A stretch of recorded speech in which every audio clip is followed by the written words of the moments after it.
valor para pagamento dos ativos e também dos inativos. Quando eles ficam inativos, eles continuam ganhando na mesma folha de pagamento. Para implementar a unidade gestora única, o cálculo do benefício tem que ser feito, por exemplo, numa autarquia, e essa mesma autarquia ter o dinheiro para pagar os servidores. Então, você tem que fazer um arranjo orçamentário para quando aquele servidor deixar de ser efetivo, o dinheiro ir para a autarquia. Isso é um pouco complexo ainda de estruturar, tá? Para vocês, é só a frase mesmo do parágrafo 20. Se disser lá, pode ter mais de um regime próprio para cada ente político, pode existir mais de uma unidade gestora dos benefícios, é claro que vai estar falso, contrariando esse parágrafo 20. Só que no finalzinho diz assim: ressalvado o disposto no artigo 142. O 142 é a aposentadoria do militar. O militar, que a gente sabe que nem pode ser chamado de servidor, ele tem o seu próprio regime próprio, tá? O regime deles é diferenciado do regime dos servidores, entre aspas, servidores civis, né? É isso que está dizendo. Você pode ter, por exemplo, Estado de Minas Gerais teria o regime próprio dos servidores públicos e o regime próprio dos agentes militares. Por isso é que tem aquela ressalva lá embaixo de que poderia ter esses dois. Mas para servidores civis, entendam, só pode ter um único regime próprio. Enquanto vocês acabam de ler aí, nós vamos ler o parágrafo 19. Eu já estou até apagando o quadro, porque em sequência eu vou colocar um esquema para a gente entender o que é abono de permanência, que fala aí no parágrafo 19. Até destaquei aí com amarelo, que é para a gente saber que esse dispositivo, que fala de abono de permanência, aliás, a importância dele é o abono de permanência.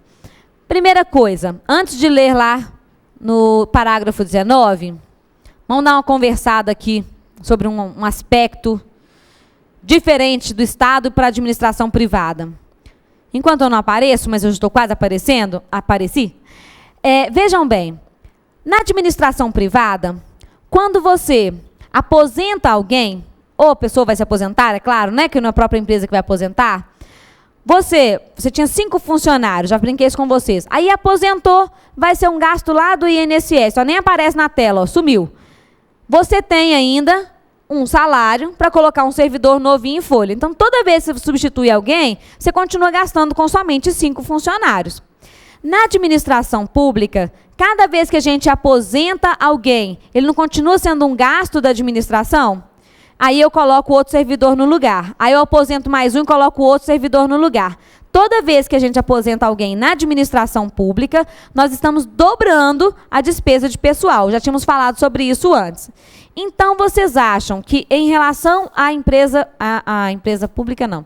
Em relação à administração pública, o interesse do Estado é aposentar logo as pessoas ou fazer com que elas fiquem o máximo de tempo possível trabalhando na administração? Ficar o máximo possível. Quanto mais elas ficarem, menos tempo eu tenho que colocar um outro servidor para ficar junto com ela, né? Ela aposentada e a outra pessoa trabalhando. Então, na administração pública, sempre existiu o chamado incentivo de permanência. Olha, você já tem condições de aposentar, mas não vai não, você vai sentir falta demais daqui, fica por aqui. E esse incentivo de permanência era uma isenção de contribuição. Quando a pessoa completava o tempo para aposentar, ela parava de contribuir. Agora que a gente vai aposentar os servidores pela média, é importante que ele continue contribuindo. Por exemplo, um servidor homem que já tem 60 anos de idade, 35 de contribuição, desses 35, 10 anos no serviço público, 5 anos no cargo efetivo, ele fala assim, vou lá aposentar. Então, fica aí até os 70. Tá bem, vocês me dão um incentivo, eu vou ficar. Dos 60 aos 70, o que ele ganhar de remuneração não vai computar na média dele, que pode até ser muito bom, às vezes ele tinha umas remunerações baixinhas lá no começo, agora ele ganha bem, ele vai poder engrossar a média contributiva? Então, eu não posso cortar a contribuição dele, ele vai continuar contribuindo. E aí a gente vai ver que o incentivo de permanência tem que ser dado do mesmo jeito que era a isenção, mas um pouquinho diferente. Vamos ler o parágrafo 19 e aí eu vou desenhar para vocês isso que eu estou dizendo. O servidor de que trata de que trata este artigo, ou seja, o servidor efetivo, que tenha completado as exigências para aposentadoria voluntária, estabelecida no parágrafo 1º, inciso 3, a linha A. Quem quiser pôr cola, escreve aqui, voluntária integral. Essa é aquela voluntária por idade e contribuição, né? Então, o servidor que tiver completado os requisitos para aquela aposentadoria integral e que escolha permanecer em atividade, vai fazer jus, vai ter direito a um abono de permanência, que vai ser equivalente ao valor da contribuição que ele faz para a Previdência, até que ele, servidor público, complete, no máximo, os 70 anos de idade, ou seja, os requisitos para a aposentadoria compulsória. Vamos fazer aqui um esqueminha disto. Quando o servidor da ativa, homem, completa 60 anos de idade e 35 de contribuição, ou a mulher, 55 anos de idade e 30 de contribuição, lembrando da carência, 10 anos de serviço público,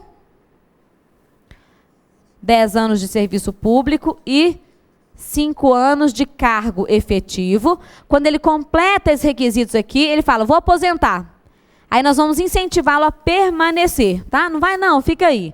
Vamos imaginar que esse servidor da ativa ganhe R$1.000 e todos os meses pague 110, 11%, 110 para ter direito à aposentadoria. Significa que a remuneração dele líquida é de R$890, tá? Ele está nessa situação, ganha 1.000, paga 110, leva para casa 890 e já pode aposentar. Vamos ver. Como o inativo é isento de contribuição até o teto do regime geral de previdência, é claro que ele se aposentando, ele vai parar de pagar os 110, né? Mas aí o Estado fala, não, continua na ativa. Quer que você continue na ativa. Ou seja, vai te dar um incentivo de permanência. Vai embora não aposenta não, fica aí, incentivo de permanência para você. Continua na ativa. Nós temos duas regras.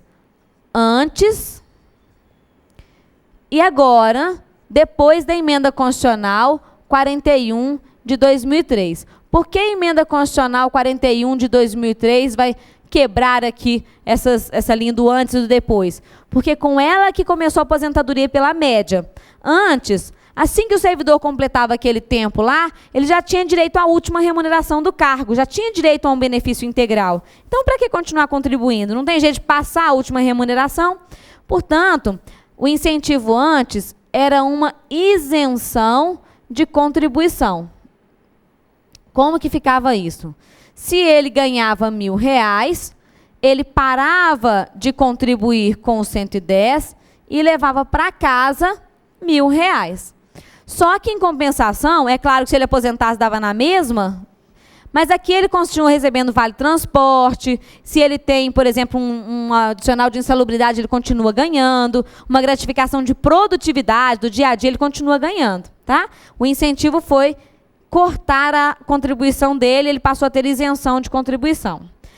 Como agora a aposentadoria dele é pela média, eu não posso isentá-lo de contribuição, mas eu quero que ele tenha um incentivo do mesmo jeito a permanecer. Aí é que se criou esse abono de permanência. Como que é o abono?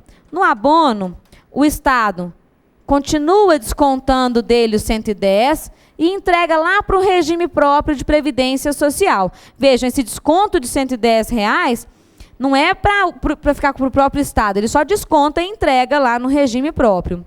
E em troca, o Estado deposita para ele mais 110 de abono. Resultado, nós temos um incentivo como existia antes, na época da isenção. Nossa professora, tirar para pôr, tira 110 para colocar mais 110. Vejam bem, quem deu para o servidor este 1.000 mais este 110 foi o Estado. Ele tirou dos cofres do Estado para passar ao servidor. E esse 110 que sai do contra-cheque do servidor não é para voltar para o Estado, é para ir lá para o fundo de previdência, tá? Então, Professora, mas por que que o Estado vai querer, em vez de gastar 1.000, igual aqui, olha, ele só gastava 1.000, né, parou de recolher, mas continua gastando só 1.000. Por que que ele vai querer gastar mais, gastar 1.110 com esse servidor? Porque se esse servidor aposentar, ele vai gastar 1.000 com esse servidor e mais 1.000 com o servidor que vai entrar no lugar dele. Ele vai gastar R$2.000.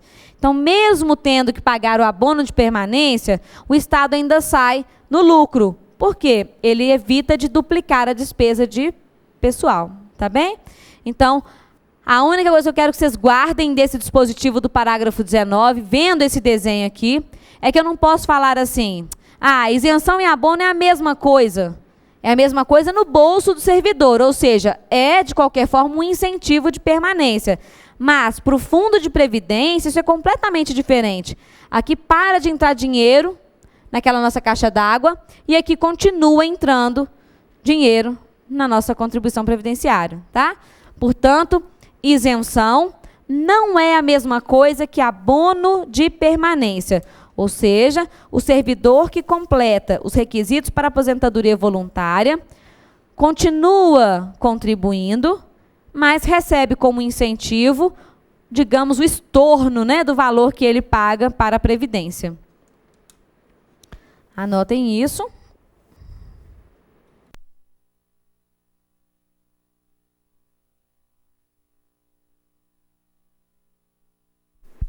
Muitos de vocês estão assim, nossa, graças a Deus que esse artigo 40 acabou, porque eu ainda estava me matando.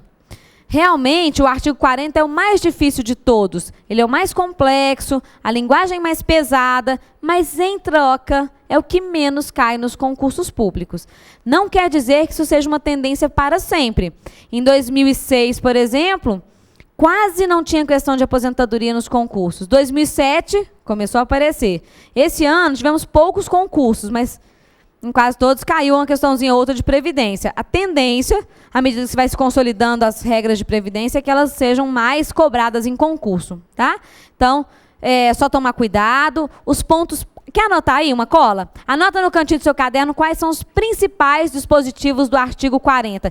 Eu não sei nada, mas eu tenho que saber alguma coisa. Então, você vai saber do artigo 40. Vamos escrever, né? Vamos colocar aqui. Deixa eu colocar aqui, porque às vezes lá no SAT não dá tempo de ler. Você não sabe nada de previdência. Você vai fazer uma prova amanhã. O que você vai ler?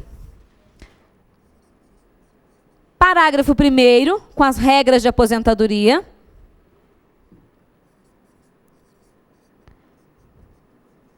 Parágrafo 3º, que é o fim da integralidade.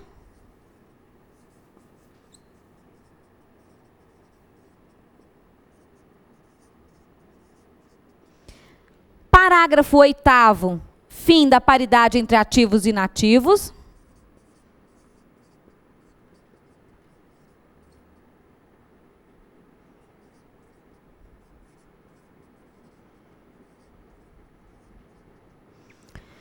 Fim da integralidade, fim da paridade no parágrafo 8º. Aí deixou aí no meu cérebro aqui buscando parágrafo 9º. O parágrafo 10, que é aquele que vai falar da proibição de contagem de tempo fictício. Isso tem caído direto nas provas de concurso.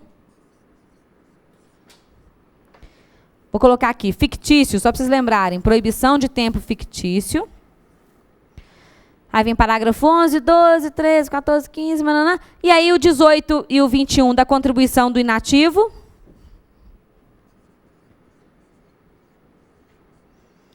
Contribuição do inativo. E esse 19 do abono de permanência. Então, o que mais tem caído nas provas, nessas últimas provas aí, foi isso. Ou caía lá as regras de aposentadoria, ou vinha perguntando se o servidor ainda tem direito de aposentar pela última remuneração do cargo, a gente sabe que não. Se os aumentos da ativa vão passar para os servidores inativos, não por causa do fim da paridade. Se pode contar tempo fictício, que também não pode. Né? Se o inativo contribui ou não, que é o 18 e o 21. E ainda esse abono de permanência do parágrafo 19. Tá? Isso aí seriam os pontos principais do artigo 40. É claro que nada impede que numa prova de concurso caia justamente o contrário. Ah, isso aí já caiu muito, vamos colocar outra coisa, né? Mas a tendência de prova é trabalhar com esses dispositivos aí que eu acabei de colocar para vocês. Terminado o artigo 40, a gente vai ver o último dispositivo constitucional